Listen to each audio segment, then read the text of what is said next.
Fire and ambulance, what's the address of your emergency? Yearville Road, 8951, I think. And what's going on there today? Just shooting. Somebody was shot? Multiple shots, but they're still here. I'm at the Fedex on Maryville Road. Okay. Well, what's going on there today?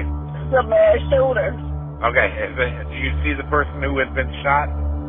No, I'm shot. Okay. You're shot? How many people have been shot? I have no idea, man. I'm still in the parking lot. Okay. The person who did it ran inside? He ran inside, bunch of shots off, came outside, shot off a whole bunch. And what's going on there? Shooting. Do we know how many people are shot? At least 5.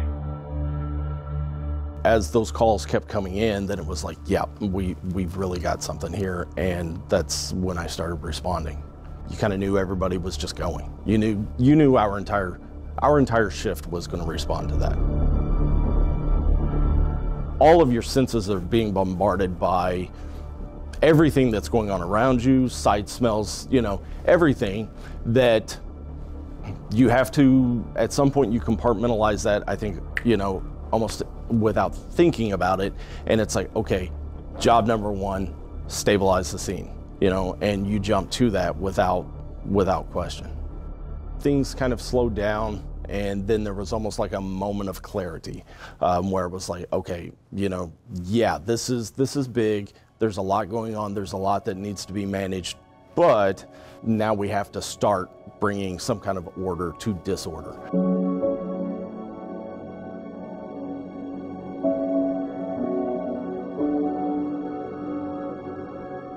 I'm getting updates about the fatalities that existed, and of course what happened with the suspect and those things. And I'm watching the members of IMPD doing their jobs and stuff, but then ultimately I remember having conversations with all those families that lost people.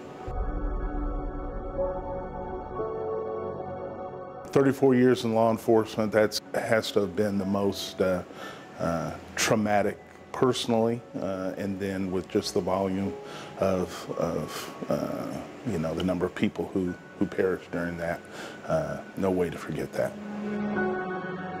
Dealing with the families out there for a number of hours really does take its toll. You realize how much pain and hurt was going on during that time.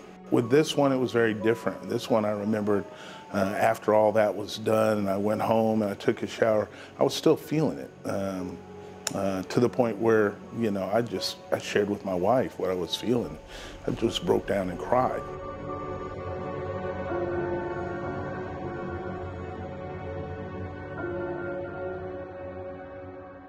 That was the first time I have ever responded to a mass shooting. And so when I got there, I wasn't really sure where to go, because Fedex out by the airport is a pretty big place. Mm-hmm. And so I was directed to the hotel, so that's where I went. That's where the families were gathered. And it just was huge chaos.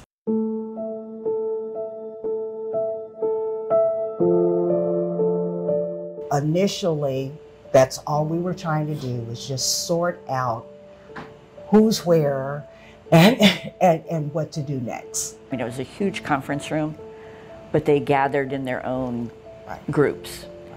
And it didn't take long for the families to be, again, commenting, we know that there are 8 victims, and look, there are 8 groups here. So they kind of knew. And we were doing the same things as first responders, just kind of looking around the room and going, okay, I think we know.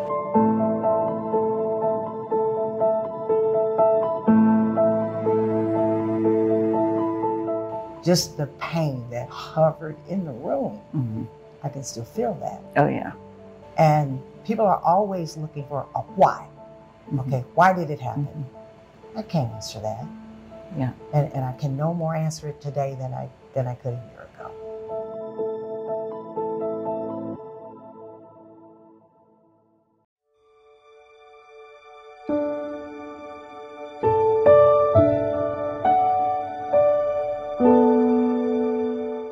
That's The great thing about the police department too, and police officers, is the next night, I don't think we had a single officer that called in or requested off.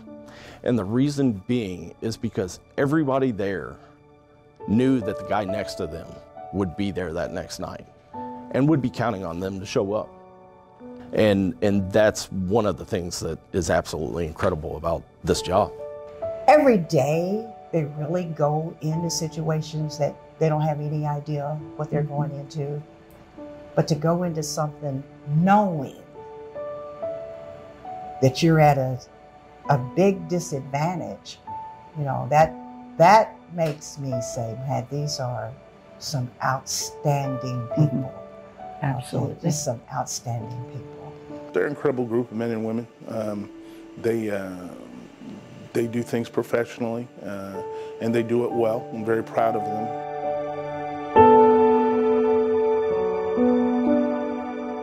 But I also think it's important to have memorials. It's important for us as a community to say, we didn't forget. Exactly. We didn't forget. We know that you are still struggling. We know. And so I think it's important for us to do that. These families are going to be in pain for a long time, and I think they need to know that we didn't forget. That we still support them. We're still here for you.